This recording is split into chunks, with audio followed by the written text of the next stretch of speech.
안녕하세요. 김성길 목사와 함께하는 GTS 말씀 묵상 시간입니다. 오늘은 8번째 주간의 넷째 날 묵상입니다. 오늘 묵상의 주제는 하나님의 마음 느끼고 하나님과 소통하고 또 하나님의 관점으로 세상을 보기가 되겠습니다. 우리 눈으로 우리 생각으로 보는 것과 하나님의 마음 또 하나님의 관점으로 보는 것은 전혀 다른 결과를 만들어낼 수가 있습니다. 어떤 일을 만나든지 간에 그 가운데 하나님 함께 계시다는 걸 믿고 또 주님 이럴 때 주님이라면 어떻게 하시겠습니까? 주님과 소통도 하고 또 하나님의 관점으로 주님이라면 어떻게 처리하실까? 이런 입장에서 사물을 대하면 훨씬 더 좋은 결과를 갖게 됩니다. 오늘 하나님과 좋은 관계 속에서 하루를 또 승리해 보시기 바랍니다. 자, 오늘도 그림 보고 정리를 하겠습니다. 자, 이제 다니엘과 그 친구들이 왕 앞에 서서 아마도 왕의 질문을 들으면서 다니엘이 아주 지혜롭게 대답하는 그런 그림인 것 같습니다. 자, 이 그림을 보면서 느끼는 것 적어보시기 바랍니다. 사람은 생각을 하는 존재예요. 이 생각이 죽어버리면 사람도 죽습니다. 그래서 생각이 살아 움직일 수 있도록 하기 위해서 이 그림 분석을 하는 거니까 이걸 한번 잘 활용해 보시기 바랍니다. 자, 저는 이 그림을 보면서 참 용기 있는 사람들이다 이런 생각이 들었어요. 용기 있는 사람들. 그리고 뭔가 이렇게 다니엘과 그 세 친구들의 모습을 보면은 굉장히 그 불안감보다는 좀 여유 있는 이런 모습을 보여줘요. 그래서 준비된 사람들의 여유 이런 생각도 좀 적어봤고요. 그리고 뜻을 정한 믿음의 싸움의 그 결과. 이 왕의 음식 진미, 비록 진미지만 우상 앞에 드려졌던 것들 우리 안 먹겠다. 우리는 하나님의 사람답게 먹는 것도 구별해서 먹겠다. 이런 도전을 했는데 그 도전이 정말 멋지게 성공적으로 이렇게 끝나게 되는 것 같아요. 아주 참 부럽습니다. 이렇게 정말 어떤 위험을 무릅쓰고 믿음의 정체성을 지킬 수 있다는 거 참 대단한 용기가 아니면 안 되죠. 자, 두 번째는 분석입니다. 눈에 보이는 것과 보이지 않는 부분들. 항상 말씀드리지만 보이지 않는 부분들을 많이 생각을 해보시기 바랍니다. 자, 보이는 부분에는 왕이 있고 신하들이 있고 신하가 옆에 있고 그리고 다니엘, 그의 친구들, 그리고 왕이 앉은 보좌, 그리고 궁궐, 벽 이런 것들이 보입니다. 자, 보이지 않는 부분은 다니엘이 지금 뭔가 말을 하고 있는데 이 부분은 보이지 않죠. 또 하나님이 이 장면을 보고 계시고 하나님의 통치하심이 있지만 보이지 않습니다. 또 이 다니엘과 그 친구들의 마음, 그리고 그 질문을 들으면서 감탄하는 왕의 마음, 또 다니엘이 이렇게 말할 수 있었던 그 배경, 이렇게 지혜롭게 되기까지는 그렇게 살았던 삶이 있단 말이에요. 그래서 그런 거. 그리고 지금 이런 상황의 결과, 왕이 놀라고 이 사람들을 왕이 아주 자기 옆에 두고 일꾼으로, 귀한 일꾼으로 쓰는 이런 결과들이 이제 쭉 나타나게 되는 거죠. 자, 세 번째입니다. 그림에서 가장 중요한 것은 무엇인가요? 네, 저는 용기 있는 결단과 그 결과 이렇게 적어봤습니다. 하나님의 사람답게 살고자 하는 마음 가지고 행동하는 그 결과가 지혜를 얻고 하나님이 역사하셔서 이렇게 왕 앞에서도 자신 있게 이렇게 10배나 뛰어난 지혜를 발휘할 수 있게 됐다는 거죠. 용기 있는 결단, 그리고 그 결과입니다. 네 번째는 이제 기억력을 우리가 이제 향상시키는 거죠. 자, 그래서 먼저 성경 속에서 이 그림과 관계된 말씀이 있으면 생각나는 게 있으면 한번 적어보십시오. 저는 먼저 다니엘서 1장, 이 그림의 배경이 되는 말씀, 또 다니엘서 2장, 그 지혜를 가지고 느부갓네살 왕이 꿈을 꿨지만 그것을 잊어버려서 고민할 때 다니엘을 통해서 그 꿈을 알게 해주고 해석을 할 수 있게 해준 거죠. 또 다니엘서 6장으로 가면은 이제 시대가 바뀌었어요. 다리오 시대, 메대 제국으로 시대가 바뀌었는데 이때도 다니엘은 이 다리오 왕의 총애를 받습니다. 그래서 총리 3명인데 그 중에서 다니엘을 수석 총리로 세우게 되죠. 그때 다니엘은 업무 처리나 이런 능력이 굉장히 민첩하고 아주 충성되게 일을 잘했어요. 그러니까 10배나 뛰어난 지혜가 결국 느부갓네살 왕의 그런 환심을 사게 되었고, 또 나라가 바뀌었어도 계속 쓰임을 받을 수 있었던 거죠. 정체성을 지키려고 지켰던 삶이, 믿음을 따라 살려고 했던 그 삶이 결국 이런 인생의 성공적 결과들을 가져오게 됐던 겁니다. 자, 그 다음에 다니엘에 또 관계된 것들을 제 삶에서 이렇게 보면은 다큐멘터리 찍을 때 터키에 갔을 때 다니엘의 무덤이라고 하는 곳을 한번 가봤고요. 그리고 또 이 다니엘의 무덤이 이란에 또 있다 해가지고 우리 이란 선교사님을 부탁을 해서 이 다니엘의 묘소를 또 이렇게 찍어서 우리 영상 속에 넣었던 그런 일이 있습니다. 또 제가 GTS를 하는 목적이 바로 다니엘과 같은 자녀들을 양육해 보기 위해서입니다. 그래서 다니엘의 특징은 신앙이 현실과 분리되어 있는 게 아니라 신앙이 삶이고 삶이 신앙이었다. 이렇게 볼 수가 있죠. 그러다 보니까 신앙생활이 삶을 멋지게 만들었어요. 뛰어난 능력을 발휘하게 만들었어요. 우리가 우리 자녀들이 이렇게 커야죠. 그래서 신앙생활도 잘하고, 그 다음에 신앙을 통해서 배워진 것들이 공부, 또 학교 생활에 이렇게 잘 할 수 있는 이런 게 이제 돼야 되는 거죠. 요즘에 우리 GTS 하는 애들 그렇게 클 수 있습니다. 그래서 내가 늘 이 이야기를 하죠. 천재로 만들어져 가는 거예요. 애들을 이렇게 보면은 말씀도 이렇게 잘 깊이 있게 이제 생각을 많이 하고, 그리고 이제 이런 것들이 학교 생활이나 공부하는데 이제 많이 사용이 돼요. 그래서 시험 잘 봤다고 할 때 감사한 거 하나씩 이제 이야기해 보니까요. 그래서 어제도 학원에 가서 영어 시험 잘 본 이야기 하고 그래서 너무 기분 좋습니다. 이게 참 다니엘과 같은 교육 방법, 신앙과 삶이 한 덩어리가 되면 이 정말 똑똑한 아이들이 될 수 있거든요. 마음도 바르게 클 수 있는 거고. 근데 이거 그냥 내버려 두니까 세상의 잘못된 정보들에 의해서 그냥 막 제멋대로 커버리는 거예요. 나중에 큰 다음에는 바로 잡기도 힘들고 그렇죠. 네.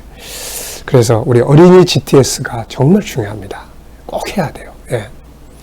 자, 현재 그림을 가운데 놓고 5번째는 상상하는 거예요. 현재 그림을 가운데 놓고 앞부분에는 이제 뜻을 정한 다니엘의 삶이 있죠. 채식 위주로 꼭 야채만 먹는다 이게 아니라 율법이 정한 것들을 먹는 거죠. 말씀 따라 먹고, 그 음식만이 아니라 이제 하루 3번씩 기도하고, 그런 하나님과 영적 교통 이런 것들이 이제 진행이 되고, 그 결과로 하나님의 영감이 오고 지혜가 오면서 현재 왕 앞에 섰을 때 아주 10배나 뛰어난 능력을 발휘할 수가 있는 거죠. 그리고 이제 다음 그림을 그려본다면은 이제 바벨론의 총리가 돼서 아주 성공적인 인생을 살아가는 모습을 보게 됩니다.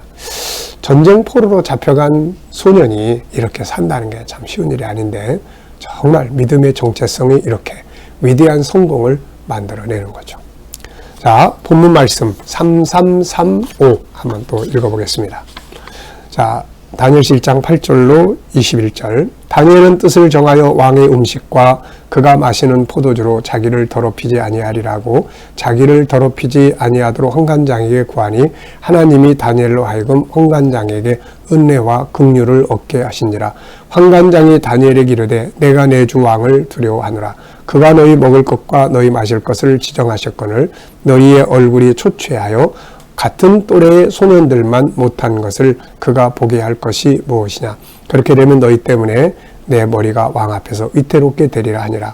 환관장이 다니엘과 하나냐와 미사엘과 아사랴를 감독하게 한 자에게 다니엘이 말하되 청하오니 당신의 종들을 열흘 동안 시험하여 채식을 주어 먹게 하고 물을 주어 마시게 한 후에 당신 앞에서 우리의 얼굴과 왕의 음식을 먹는 소년들의 얼굴을 비교하여 보사 보아서 당신이 보이는 대로 종들에게 행하소서 하며 그가 그들의 말을 따라 열흘 동안 시험하더니 열흘 후에 그들의 얼굴이 더욱 아름답고 살이 더욱 윤택하여 왕의 음식을 먹는 다른 소년들보다 더 좋아 보인지라.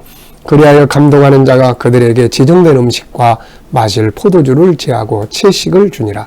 하나님이 내 소년에게 학문을 주시고 모든 서적을 깨닫게 하시고 지혜를 주셨으니 다니엘은 또 모든 환상과 꿈을 깨달아 알더라. 왕이 말한 대로 그들을 불러들일 기한이 찼으므로 환관장이 그들을 느부갓네살 앞으로 데리고 가니 왕이 그들과 말하여 보매 무리 중에 다니엘과 하나냐와 미사엘과 아사랴와 같은 자가 없으므로 그들을 왕 앞에 서게 하고 왕이 그들에게 모든 일을 묻는 중에 그 지혜와 총명이 온 나라 박수와 술객보다 10배나 나은 줄을 아니라. 다니엘은 고레스 왕 원년까지 있으니라. 아멘. 자, 어제와 오늘 감사한 일 적어 보시기 바랍니다. 자, 그리고 1번 질문을 보죠. 본문에서 나타나고 있는 하나님의 마음은 무엇이라고 생각하나요? 하나님의 마음이 문자로 기록된 것이 성경이고 성경이 성령의 감동을 받으면 하나님의 마음을 느끼게 합니다.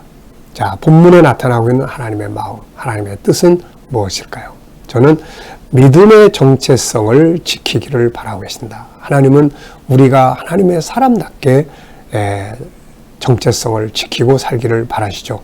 그리고 그 사람들에게 은혜를 내려주시기를 바라시는 거죠. 자, 두 번째는 다니엘이 목숨을 걸고 신앙인으로서 자기 정체성을 지키려고 하는 모습을 보실 때 하나님의 마음은 어떠하셨을까요? 다니엘이 말이죠.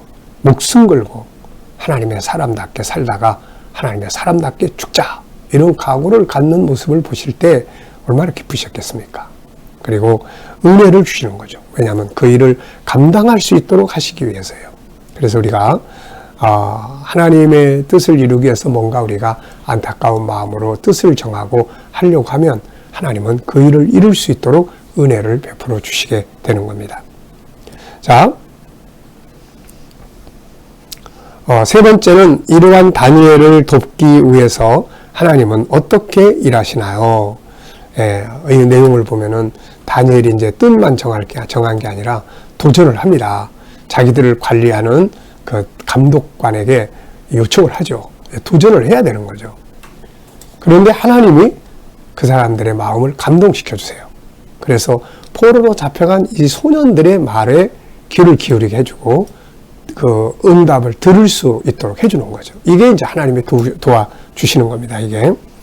자, 그래서 그리고 난 다음에 이제 그들이 정체성에 맞도록 율법에 기록된 식물들을 먹고 그 다음에는 또 하루 3번씩 기도하고 이렇게 할 때 하나님께서 그들에게 지혜를 주는 거예요. 영감을 주는 거예요. 세상의 지식을 가지고 따라갈 수 없는 영감을 주시게 됩니다. 그 결과가 10배나 뛰어나게 나타난 거죠.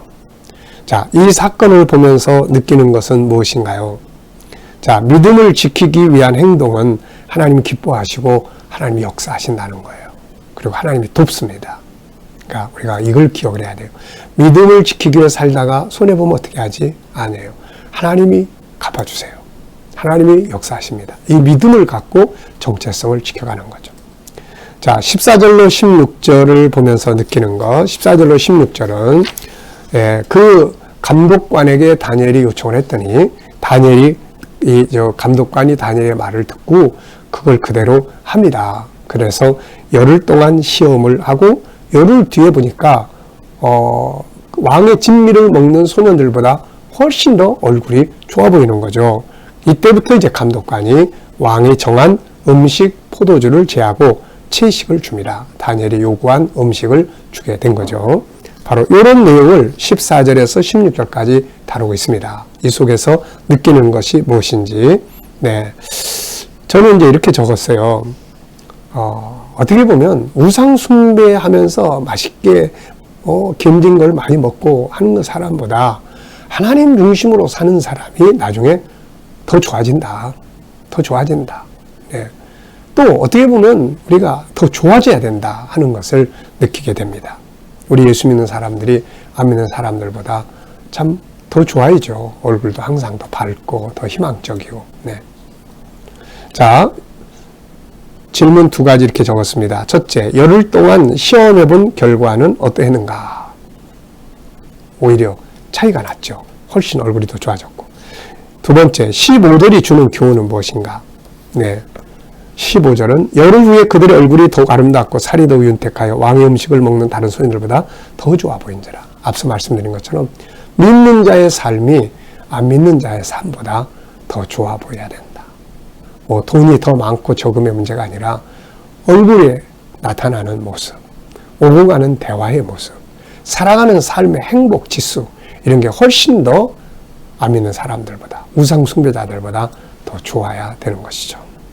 오늘 응용해보고 싶은 말씀은 무엇인가요? 네, 저는 정체성 지키기, 새롭게 도전하기. 정체성을 지키고 싶다 그러면 그걸 행동으로 도전을 해봐야 되는 거죠. 그러면 하나님의 은혜를 경험하게 되는 것입니다. 네, 오늘 이 사람들을 보면서 꼭 생각나는 성경이 하나 있어요. 그게 뭐냐면 잠언 22장 29절입니다. 이게 뭐냐면은 자기 일에 능숙한 자는 왕 앞에 서고 일반 사람들 앞에 서는 게 아니라 왕 앞에 서게 된다. 네, 왕 앞에 서는 거예요. 그러니까 다니엘이 전쟁 포로지만 자기의 뛰어난 지혜가 있으니까 왕 앞에 서는 거죠. 네, 우리가 세상을 이렇게 살아가야 되는 것이죠. 자, 오늘의 과제는 주님을 의식하고 소통하고 응답에 반응하고 주님의 관점으로 세상을 보는 겁니다. 혹시 어떤 일이 부딪혀 있다면 내 경험의 눈으로만 생각하지 말고 주님의 눈으로, 말씀의 눈으로 한번 볼 수 있기 바랍니다. 오늘은 기도문이 영성재능 개발하는 거예요.